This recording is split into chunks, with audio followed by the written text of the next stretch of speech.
Welcome to the Sports Spectrum Podcast, where faith and sports collide. Here's your host, Jason Romano. And welcome, everybody, to episode 7 of the Sports Spectrum Podcast. My name is Jason Romano. It is great to have you here today. Lots of great things happening with Sports Spectrum and the podcast. We're happy to have you a part of it. Last week's episode, a little bonus episode, episode number 6, Carolina Hurricanes defenseman Jaccob Slavin.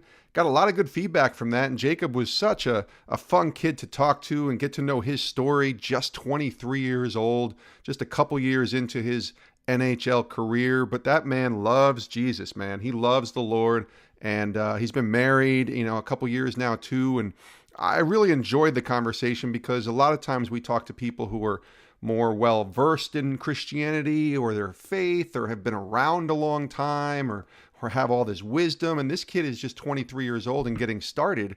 But he had a lot of great things to say. The stories that he shared were really, really awesome. So please go back to iTunes or Google Play or sportspectrum.com and take a listen to the episode number 6 of Jaccob Slavin. I really like the story he told of how he met his now wife. Sort of a modern blind date. I will just tease it that way, and you can go back and listen to that.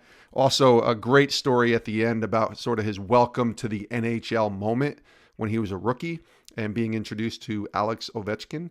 So that's quite the story as well. So check out the episode number 6 with Jaccob Slavin. I think you guys will really like that.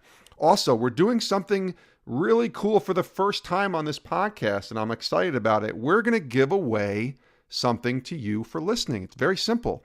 So 180living.com is a t-shirt apparel company, and they've partnered with us to give away 3 t-shirts to different people who are listening on the podcast. And the simple way to be entered into winning these shirts are to go to iTunes and leave a review. So we read and see all the reviews that you leave.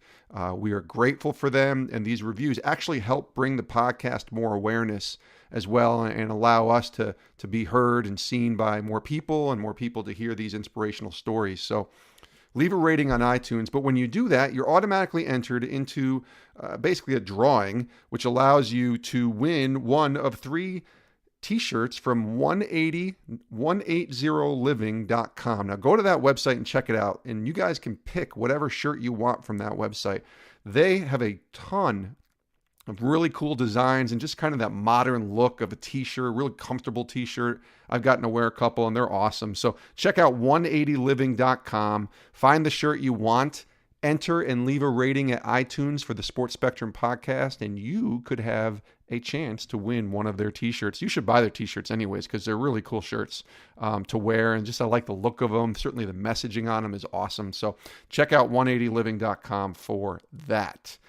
All right, today's episode 7, our guest today is the host of TNT's Inside the NBA. It is Mr. Ernie Johnson. He's a legend in this broadcasting industry, as a guy that I watched and look up to and admire and just love how he does his job as a host of TNT's Inside the NBA. He also does play-by-play work for TBS's Major League Baseball coverage. He's also a host for CBS and Turner's coverage of the March Madness NCAA Men's Basketball Championships. Ernie is a husband to Cheryl. He's a father to 6 kids, 4 of them which are adopted, and we'll talk about that here in just a moment. He has a brand new book out called Unscripted: The Unpredictable Moments That Make Life Extraordinary. This book is awesome. It's so detailed, it's so rich, it's so open, and it's so transparent on the struggles that this guy has walked through and how he's come out on the other end on top. And it really looks at his life and not just from a broadcasting perspective, but from a personal perspective of being a dad, being a husband, surviving cancer, raising a special needs son, just being open about his faith in the workplace. There's so much here, and we're just so grateful to have Mr. Ernie Johnson. So I'm going to be quiet.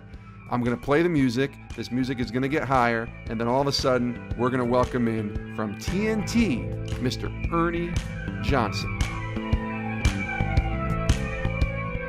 Ernie, welcome.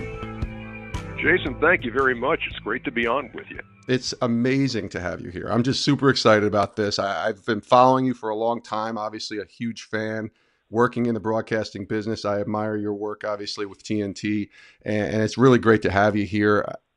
Writing a book. I mean, I think the title of your new book, Unscripted, is the perfect title because it not only describes your life as a broadcaster and as a husband and as a father, but it also describes how we as Christians navigate this life, sort of unscripted. It's those unscripted moments that often define us. I want to start with the book and the idea to write it. How did that process begin for you?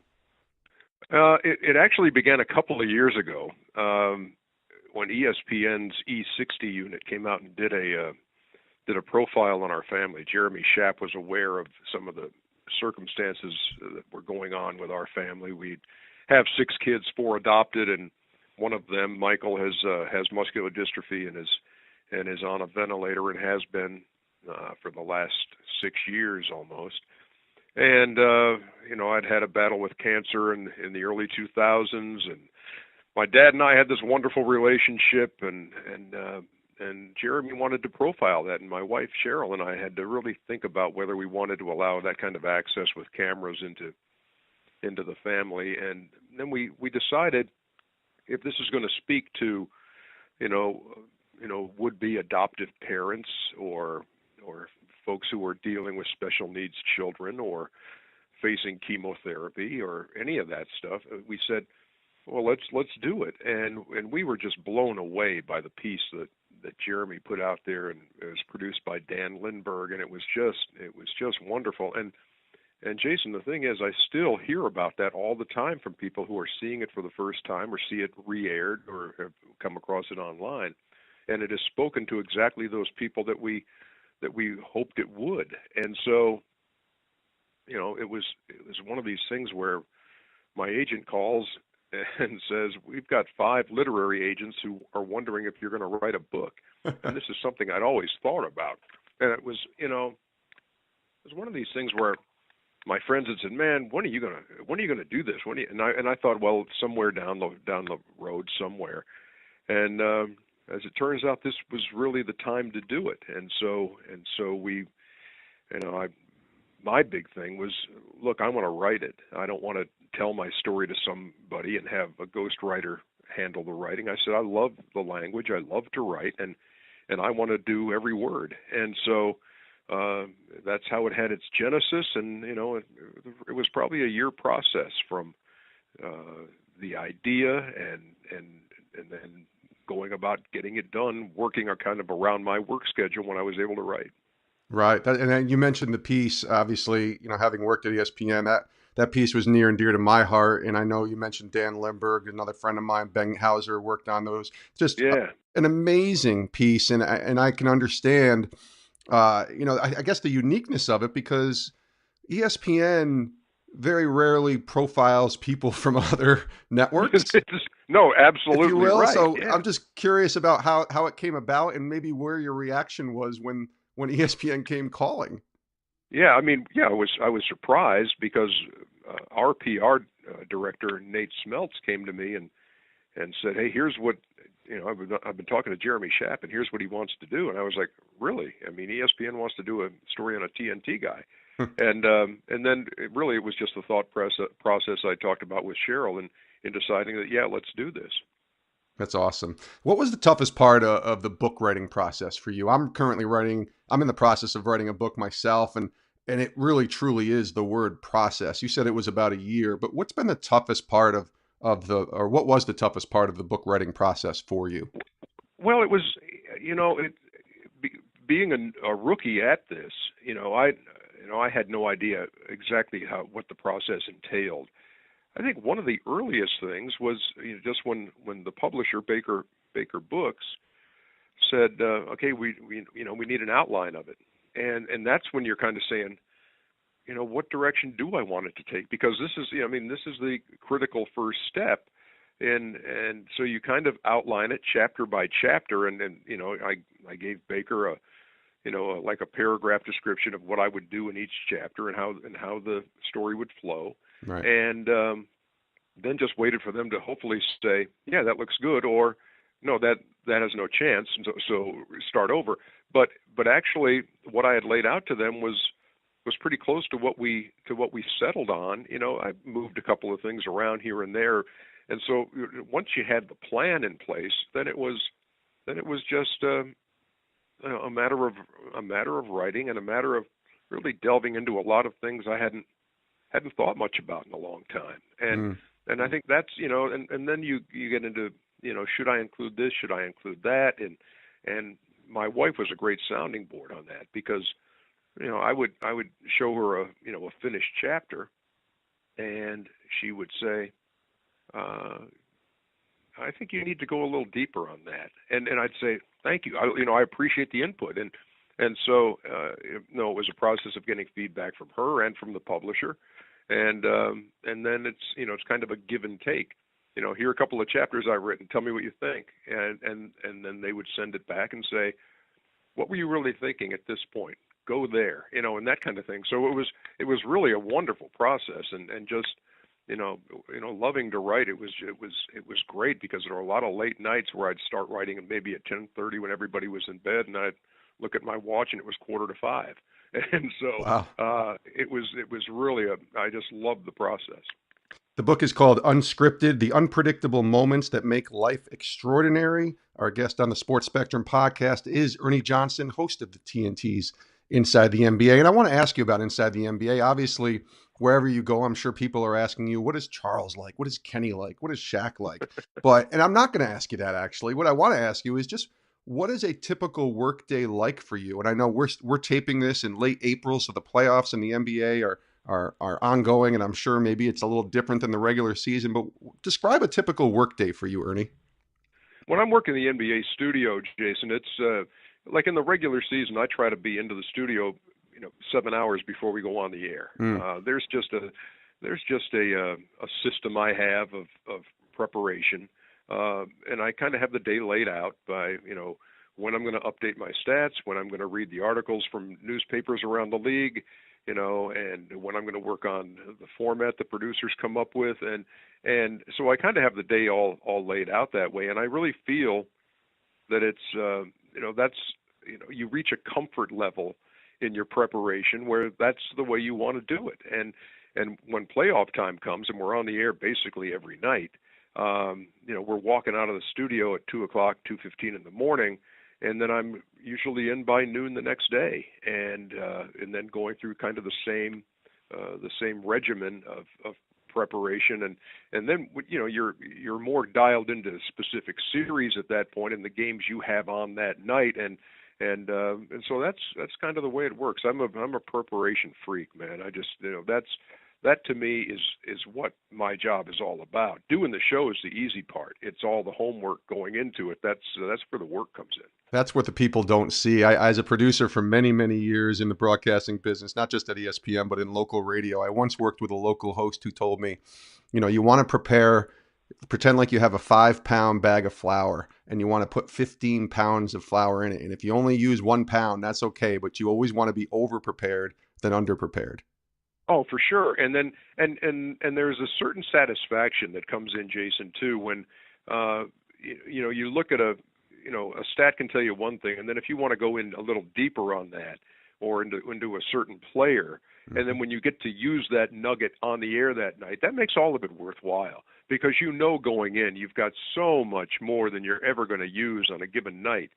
But there's a certain rewarding feeling when the information that you've kind of dug up makes its way to the air at an appropriate time when it's not forced. And then you kind of look back and say, man, I'm glad I went to the next level on that.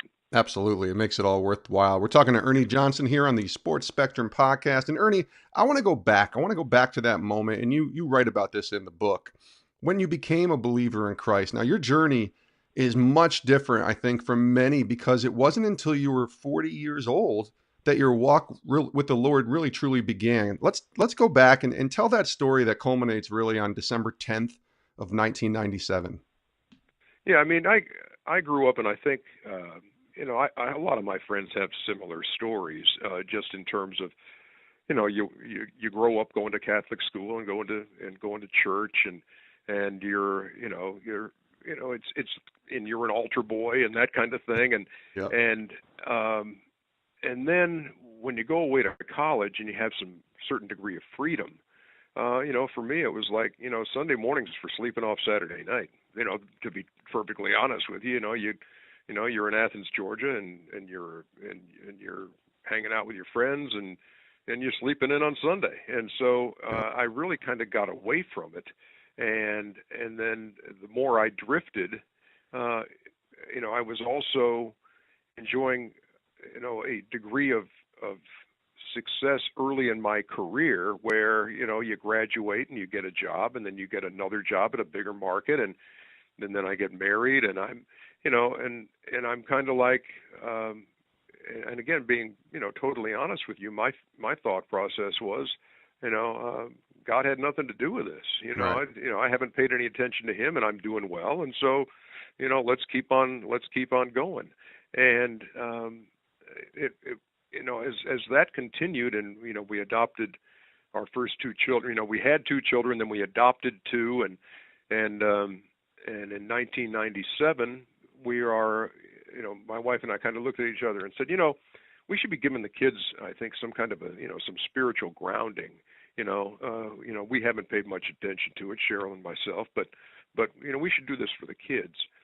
Because, they're hanging out with kids who say, how come you guys don't go to church? And how come you don't go to Sunday school? And that kind of thing. And so we were going to do this for them. And we found a non-denominational church outside Atlanta called Crossroads. And the first time I went in there, I was pierced by the preaching I heard from Kevin Myers, who was a pastor at this church. And in those first few weeks, he was talking about, who's the provider in your life, and what are you pursuing, happiness or wholeness? And I'm thinking about these things, and I'm saying, well, I'm the provider, and it's all about happiness, and I was wrong on both counts. And as I learned more in the ensuing weeks, I just started taking a much broader look at my life, and I was having an identity crisis. I was identified by what I did.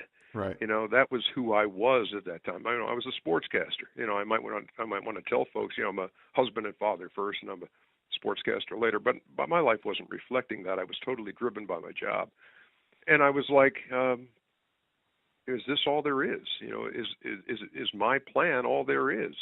And if so, that's not very satisfying. And Kevin Myers and I had lunch at an O'Charlie's restaurant because I told him after a service one day, I said, look, God's messing with me. You and I need to sit down and talk. And so we did. And we had this lunch at this O'Charlie's restaurant in Lawrenceville, Georgia. And we joined hands, and I prayed to accept Jesus Christ on December 10th, 1997. And fully aware that what I was embarking on now was his plan for me, not my plan for me, and it was a Christ-centered, not a me-centered life, and it was the total turning point of my life. Wow, that's such a great story and such a powerful testimony. And I think it's interesting too that you were in a restaurant with him, just praying right there, and that's so powerful when people have this sort of eye-opening experience, especially spiritually with the Lord. That can happen anywhere, and for you, it was in a restaurant in Atlanta, Georgia. Yeah, I mean, and obviously God had been planting the seeds in the weeks before, when every Sunday when we went to Crossroads, and that's my message a lot of times to business people and the like. I say, look, there's no age limit on this. Right. It's not like you say, well, I'm over 30 now. That ship has sailed. It never has. When you are able to come to the realization that there is a plan bigger than yours. And so, I was 41 years old at the time. And again, it was, it's one of the greatest day of my life. Absolutely. We're talking to Ernie Johnson here on the Sports Spectrum podcast. And Ernie, you mentioned the piece done by E60 and ESPN, and in watching that piece, I was obviously emotionally involved, as so many others were. I'm sure you heard from so many different people, but particularly watching you take care of Michael, your son, a special needs child. You said he had Duchenne muscular dystrophy, adopted from a Romanian orphanage in 91. Adoption, I want to ask you about that. It's this biblical model that God has taught us in offering us eternal life through his son, Jesus. But for you, it was different. It's very personal, obviously. You adopted 4 children, you said, including Michael. But I guess I want to ask you, because adoption took place for you with your children before and after, I think, you became a Christian. Yes. What does adoption mean to you? Uh, on the surface, it means giving somebody a second chance, Okay. and it means that everyone has value. I mean, this is our first adoption of Michael from Romania. My wife is the one who went over there while I stayed home with Eric and Maggie, our 2 other kids. And when Michael was brought out from this orphanage and handed to Cheryl, and this was on her first visit to an orphanage. She didn't know who she was going to meet, and the woman who handed him to her said, "Don't take this boy. He's no good." Mm. He had all kinds of developmental delays. He couldn't speak. He couldn't walk. One of his feet was totally turned in, and there is value in everybody. And I, when Cheryl laid eyes on him, and then she called me later that day from Bucharest and said, "I met this little boy who's so much more than we can handle." And she described him, and she said, "But I don't know if I can go the rest of my life, wondering whatever happened to him." And I said, "Well, bring him home." Mm. And God does that all the time. It's like, here's this guy who's almost 41 years old, and he's led this me-centered life, and he's got these flaws, and God says, "Well, bring him home." Yeah. And that's what I did in 1997. And so that's kind of been at the heart of adoption, that that we don't that we look outside of our own family, that we look for others that we can help, and that's been the avenue for us in the course of 35 years of marriage. Is how can we reach out and make a difference? And people used to joke with us and say, "Oh, there go the Johnsons trying to save the world one kid at a time," and we'd say, "Yeah, you're kind of right on that." And we're just we're all wired so differently. There are things that get our juices flowing. For some it's mission trips, and it's digging wells or building homes. And for us it's been adoption, and thankfully I can say that I was adopted too on December 10th of 97. That's so great. I want to ask you about Michael. I have a very good friend of mine who goes to our church here in Connecticut, whose son has Duchenne muscular dystrophy. So maybe I'm asking this question specifically for him, hoping he is listening. But what is it like? What has that been like for you, not to just care for Michael? Because I got to imagine, I'm blessed. My daughter, we just have one daughter, and she's physically fine, and she's obviously difficult. She's 12 years old, and parenting is not easy as it is. Yeah, I've been there. Exactly. But now you're dealing with Michael, and if you watch the E60 video, and we'll link to that in our show notes, that video, but you see sort of the care that you have to take care, the way you have to take care of him is much different than any child, in the way that you have to bathe him, and you have to, dress him and all that. I really don't know exactly what I want to ask, I guess, other than just what has that meant as a parent for you from all different aspects of taking care of Michael, I guess, on a daily basis. Well, here's what's great about our family unit is everybody pitches in. I mean, when the schedule gets really tough, my oldest son, Eric, he comes up, a couple of times a week. He'll get Michael up, take him out, get some lunch, just be his buddy. And Cheryl does it, and I do it, and Carmen and Maggie, and everybody chips in. But what it does for me on a day when I'm going to wake up and get him going is it puts me in a great area of servanthood. When you're doing everything for a child who can do nothing on his own, you can't really think about yourself. And I need that. It's good for me. And we are, I wake up every day and see a miracle. He's 28 years old, and a lot of kids with Duchenne muscular dystrophy don't make it out of their teens. Right. So to be looking at a 28-year-old and being able to care for him and knowing what he has done for us in the course of his lifetime, it's a wonderful place to be. It truly is.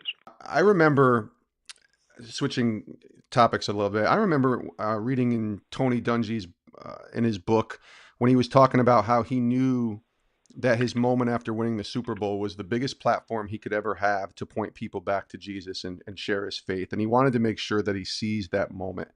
And I thought he did a great job of that. I want to ask you about the moments after the 2016 election. And I wonder if you had that same awareness. Obviously that video sort of went viral. You shared your thoughts on the election from the inside the NBA set with Charles, Kenny, and Shaq right there. And I'd like to play that clip for our audience right now. When this campaign season started, I felt like I'd been dealt a bad hand.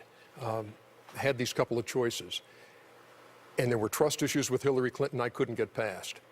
And there was this inflammatory rhetoric from Donald Trump, which to me was incomprehensible and indefensible.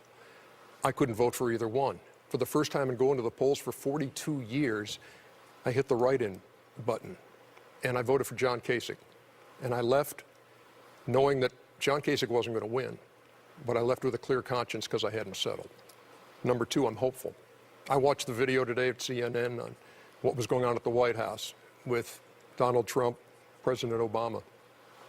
I was hopeful and I was encouraged that there will be a difference between the President Trump and the campaigning Trump.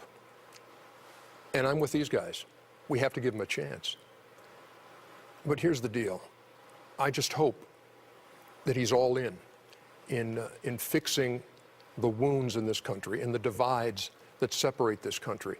And I want to be part of that too. And for me to be part of it, I have to look in the mirror and I have to say, how am I going to be a better man? How am I going to be a better neighbor? How am I going to be a better citizen? How am I going to be a better American? How can I be a fountain and not a drain? And number three, I know you're not supposed to talk about politics and religion, but we're already talking about politics, and so I'm going to go the R direction too. I never know from one election to the next who's going to be in the Oval Office, but I always know who's on the throne. And I'm on this earth because God created me, and that's who I answer to. I'm a Christian. I follow this guy named Jesus. You might have heard of him. And the greatest commandment he gave me was to love others. And Scripture also tells us to pray for our leaders. And that's what I'm going to do. I'm going to pray for Donald Trump. I'm going to pray for all those people right now who feel like they're on the outside looking in, who are afraid at this point. Pray for them too. In short, I'm praying for America. And I'm praying that one day we're going to look back and we're going to say, you know what? That Donald Trump presidency, that was all right. But I'm praying. I believe you seized that moment pointing people back to Jesus. And I think you did a wonderful job explaining sort of where you're rooted and where you're grounded. But were you aware of the magnitude and impact your words would have before you said them on that night? No. And that was the amazing thing about it. Look, the thing about our show that's been great through the years, and Charles gets a lot of the credit for this because he kind of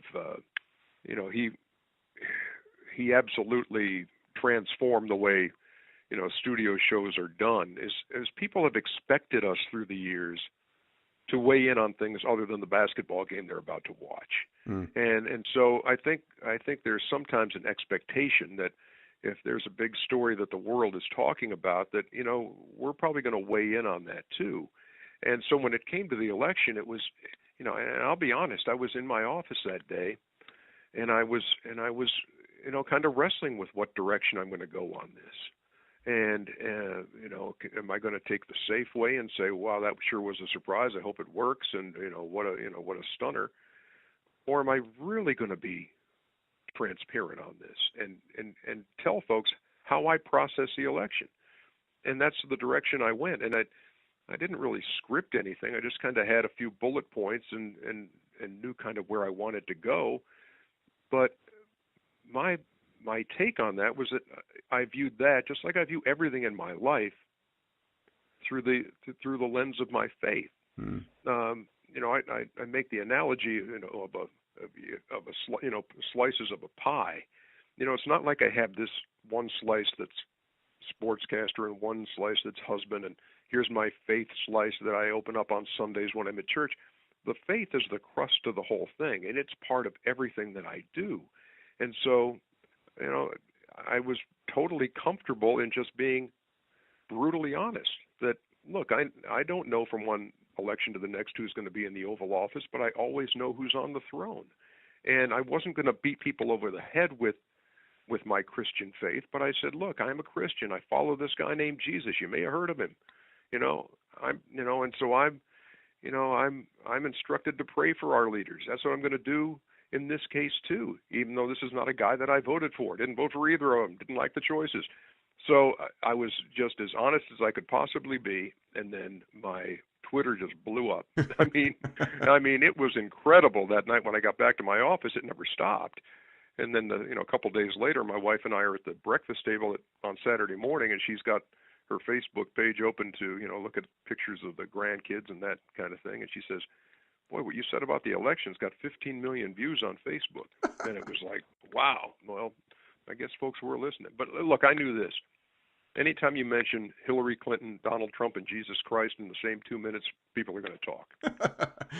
That is very, very true, Ernie. That is very true. But I wonder what the sort of, you mentioned the reaction, obviously, on Twitter. I was one of the people that tweeted at you. There were so many people that, especially from a person of faith, I was, you want to, there's so many different levels of emotion. I want to say, I'm proud that somebody who's a believer stood up for Jesus, and you are, but you love that, God was glorified on a stage like that and all that.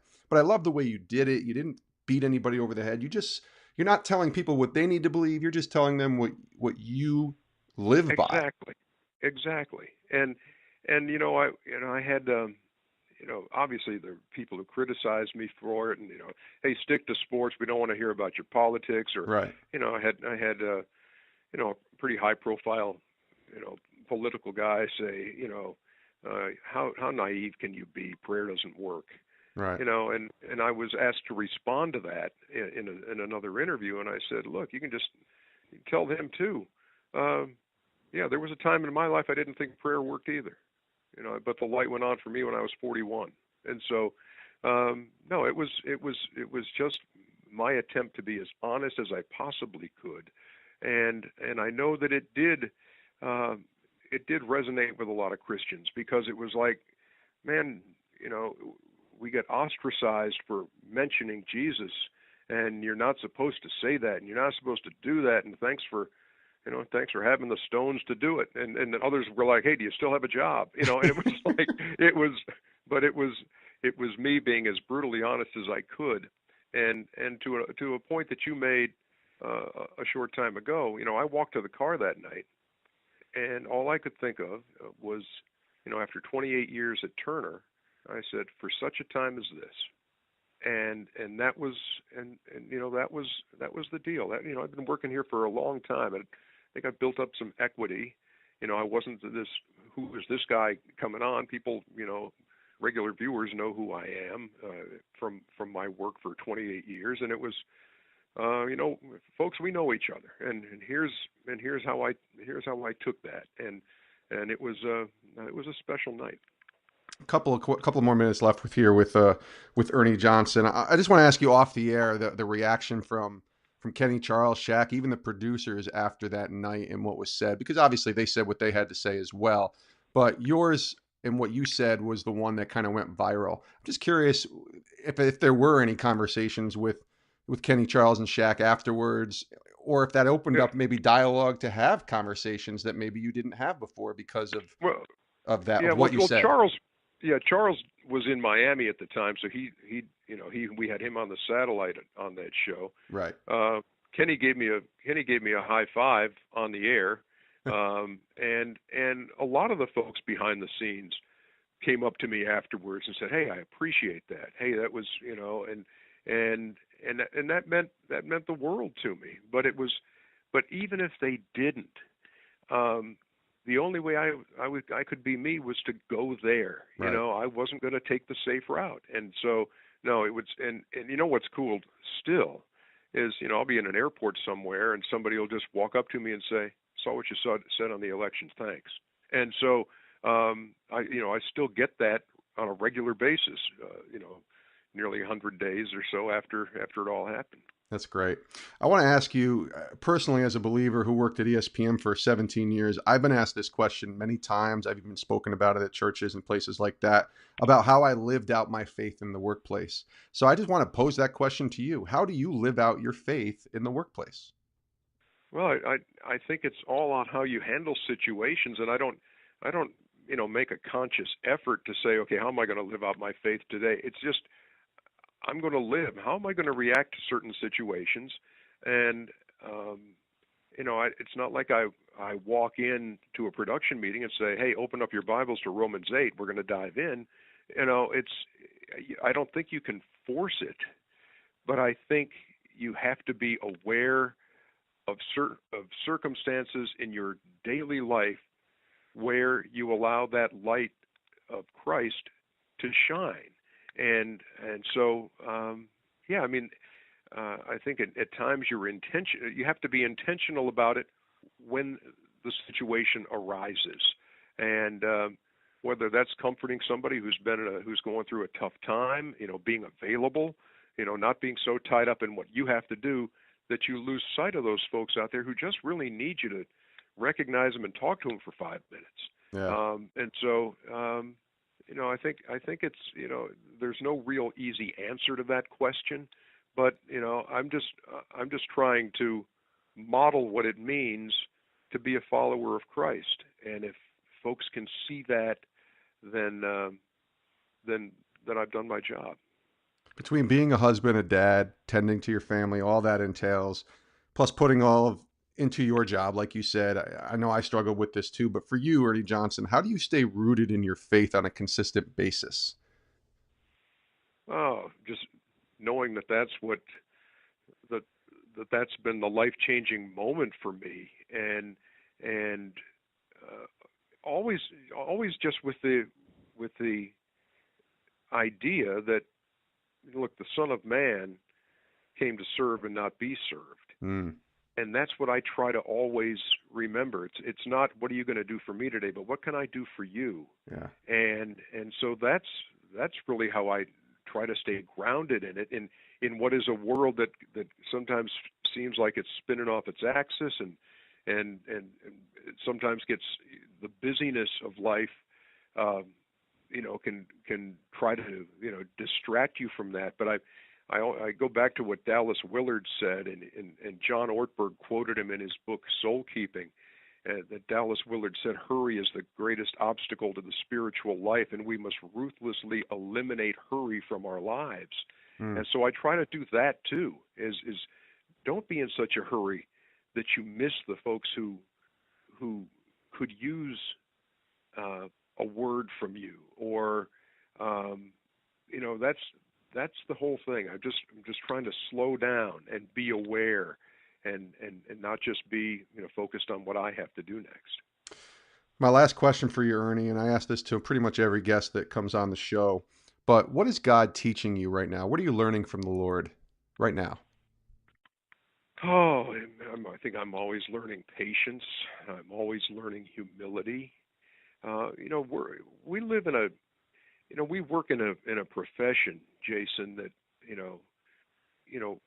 kind of teaches, wants you to elevate yourself, Right. and it wants you to, rise up the ladder. It wants you to get praise, from social media. It wants you to, it's all about you and your agenda. And I think he's teaching me that all the time also, about, don't pay attention to that. Pay attention to other folks. And I think that's the most important thing, is look outside yourself. What's the Ritz-Carlton slogan was, ladies and gentlemen helping or serving ladies and gentlemen. That's what I'm trying to do. Who am I going to serve today? Not what's in it for me. Our guest on the Sports Spectrum podcast is Ernie Johnson. His new book, Unscripted, The Unpredictable Moments That Make Life Extraordinary, is available everywhere. Ernie, this has been a treat. Thank you so much for taking the time, and hope to have you back on again soon. Jason, it's been my distinct pleasure. Thank you very much, brother. That was so cool, having Ernie Johnson on the Sports Spectrum podcast. We cannot thank him enough for joining us, and I just thought there was so much there to talk about. He was so good. And we bring in and welcome in our Director of Digital and Media from Sports Spectrum and The Increase. It's Raymond St Martin. Raymond, just initial thoughts on this really great interview, I thought, with Ernie Johnson. There's so many nuggets there. I'm listening to it, and I'm thinking about, adoption and being adopted. I'm thinking about, family units and what it looks like. My wife and I have talked about, adopting. We thought, gosh, if we could just have like 10 kids to pour our life and our love into, and it's amazing to think about how someone already has 2 children, goes out and adds 4 more children to his life. And one of them, his wife was told was broken. Yeah. That was no good.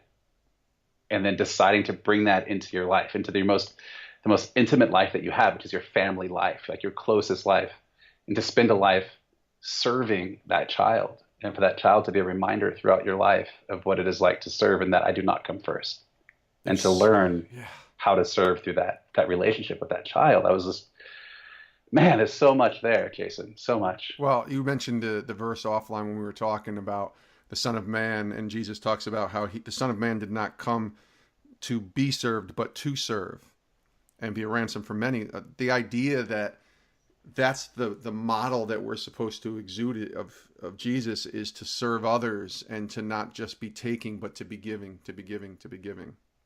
And who does that? When you're given so much, you're given such a great platform. I mean, Ernie Johnson could be a terrible human being very easily, but he met Jesus and he invited Jesus into his heart. Yeah. And his life is to serve. It's so powerful, Jason, when these pro athletes that you get to interview, or that we get to interview for the magazine, or that are on theincrease.com, choose to get off the throne and give the throne to the one, as Ernie said, who sits on the throne, to put him there in our lives. It's the most powerful thing that I experience every single time someone tells a story and they decide to elevate Jesus above themselves. It's really mind-blowing in today's world that there are men and women who make that choice, who do that, who choose a life of servanthood. It's amazing, brother. And we see, I think there are a lot of people that have chosen that world or that walk that we don't know their story because they don't have the platform or the influence that an Ernie Johnson has, or that an NFL player like a Justin Forsett has. It's somebody that has this giant platform, and they recognize that. And we talked about that in the interview with Ernie, about recognizing that he had this opportunity to point people back to Jesus when he was talking about the election. Like, you and I don't have that platform that's that big on that stage to say, you know what, I know who's on the throne. Like, so and that's what I appreciated so much about Ernie is, like Tony Dungy and others, he's not ashamed and he's not afraid. And I think, but he also talked about how he's earned that trust with the audience to be able to tell people about the hope that's inside of him. And where that comes from. I mean, I think, like I was telling you offline, like my wife and I visited a new church this Sunday. We were up in Breckenridge, so we weren't able to go to our home church. We walked into this small church plant, 40 people. And when I walked in, I could see and feel the love of Jesus in them. They just spent an hour in prayer together, and here we come walking in. And I felt like I belonged instantly, and I felt attracted to each person, and they felt attracted to us as we were praying and worshiping. It's this bond that we get to experience as fellow followers of Jesus, not just believers, but followers, meditating on his word, realizing what we're here for, and connecting in community around that is just, it's amazing. And I think that here's Ernie Johnson, 30 years at TNT. He's someone who, like you said, who does life with all of these people who are watching him, around the country. And to think that God gave him that 2 minutes to reach millions of people to know the Jesus inside of him. That was that moment where his heart was really Jesus on display. Yeah. And the interesting thing is, I remember when that came out, and I was still working at ESPN at the time, and that was what we talked about on Mike and Mike. That was what we were talking about on our ESPN shows, was not the game, but what Ernie Johnson said after the game. And I remember thinking to myself, it's one thing to tell people what they have to believe. It's one thing to take a Bible and say, listen, if you don't believe in this, there's ramifications and scare tactics and preaching and kind of forcing your beliefs on someone. But it's another thing to simply say, here's what I believe. Here's what God has done for me. And here's what I know. So I'm not telling you need to believe it. I'm not telling you even need to walk this walk that I'm telling you about. But I'm telling you what this Jesus has done in my life. And to take advantage of that platform to tell others, like 1 Peter 3:15 says, always be prepared to give a reason for the hope that is in you. Do it with gentleness and kindness. And he did exactly that. It was so powerful. Very, very powerful. And I just think we're so blessed to be able to do what we do, that God's created this intersection of sports and faith, that this platform that he's created between the Increase and Sports Spectrum allows athletes and people in the world of sports to tell stories the way that they want to tell them for the first time. Right. As you know, someone who's worked in media, secular media, the first words cut are Jesus.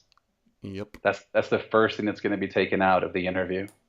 And that's one thing we will never cut at Sports Spectrum or the Increase. It's the same subjects, the same people you're going to read out on ESPN, the same people that you're going to read about on Bleacher Report, the same people you're going to see on television throwing fastballs and catching touchdowns. Mm-hmm. Finally able to express themselves and tell the stories that are in their hearts the ways they want to tell them. I love that. And that's why I came aboard and felt really led and passionate about doing this and telling the stories through the lens of sports and faith. And Raymond, it got me thinking, we haven't really done this. This has been our 6th or 7th episode. Episode number 7 was Ernie Johnson. And we haven't really mentioned to our listeners ways that they can partner with us. Now, Sports Spectrum, like you said, is a part of the Increase and sort of this network that we have of storytelling through sports and faith.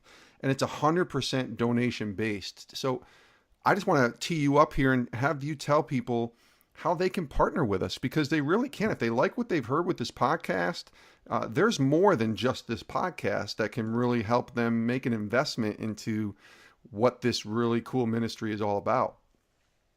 Absolutely, Jason. I mean, as a ministry, we are 100% donation based. The only product that we sell would be the Sports Spectrum magazine.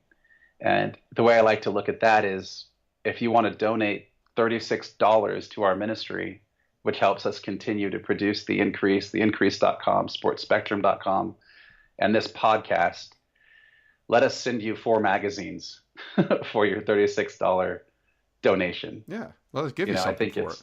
Let us give you something for it, and let us create a magazine that is true to that mission, true to the mission to never take Jesus out, and to create a retainable piece that you can share with your children. You can share it with your friends. You could take it to work when it's time to do your fantasy football draft, and look at your fantasy football notes in your Sports Spectrum and go, oh, hey, you want to check this out?